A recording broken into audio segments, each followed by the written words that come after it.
Hello. Because North Carolina is neither in the north nor the south, it has a little weird weather. For example, this week we had 70, I think the high was like in the 20s or something, in the low 20s. And then a couple days later, the high was in the 70s or in the low 70s, around 71.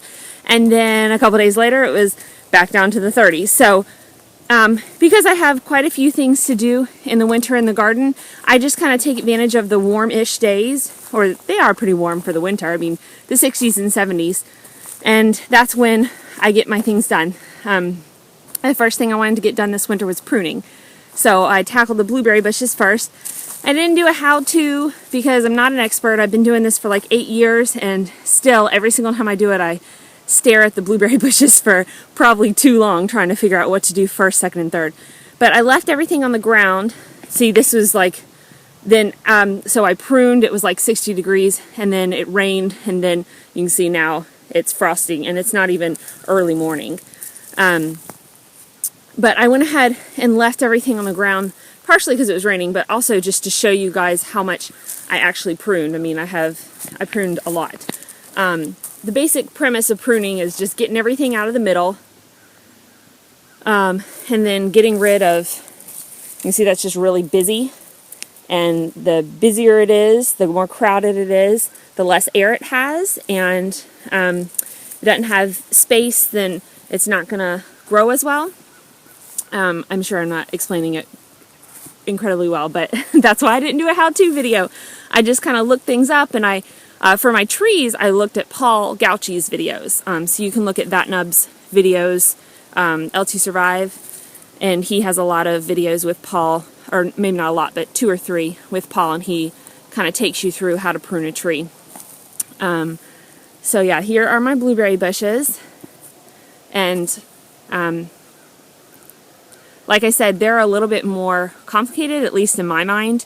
There are a lot more decisions to make. Trees are a little bit easier, to me at least. Once you get them established, or once you get the pruning established, and you see that peach tree, you see all of the limbs that are going straight up. Those are all leaves. Well, those are branches that bear leaves. Those don't bear any fruit. So trees, in my mind, once you get them established, are really easy because you just chop all those off. Then you can see a little bit better to make decisions on, what's crowding what. So I have been pruning these blueberry bushes for the past about 8 years, and they've been here for 10 years, and I think they were about 3 years old when we got them, so it's about 13 years that we've had them. And once I started pruning them, I saw a remarkable difference. Our blueberries, in the number of blueberries we got, and the quality. They just became so fat and juicy. It was great. And then one year I was pregnant and I was going through morning sickness during the winter and couldn't prune. And that next year they were tiny and there were not very many of them. So I learned my lesson. So that's why I kind of get on it when I can. As far as trees go, I just started pruning these trees after watching Paul Gauchi's videos on pruning trees. I just started pruning them like 3 years ago. So the first year I was just getting out the centers so that they could breathe. And then I guess last year was the second year, and that was a little less difficult. And then this year I've only pruned one actual tree. This is my apple tree. This year was actually really easy to prune. Again, I cut off all the limbs that were facing upward, and then I was able to say, oh, okay, well, this, I only had a couple that were really crowding, and the rest I just kind of left. So it looks so bare, but I didn't video what it was before, but it was basically like that. I mean, it was just, you can see on the ground, it was just full, and it will be next year. This looks like there's no way that's going to survive, but I do it every winter, and I learned from Paul, and he does it every winter, so it will do well.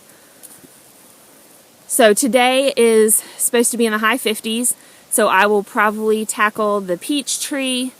I have another peach tree down there. I have 2 pear trees. You can see the branches just facing straight up. And then the other 2 big winter chores are weeding and covering with mulch. You can see we have a place down here that is really thin on the mulch, and we need to weed and recover. And thankfully, this week, the mulch guys brought a load of mulch, and they were so kind as to dump it right next to the garden so we didn't have to bring it quite as far. So that was nice. I'm hoping they'll bring me some more, but I'm thankful for what I have.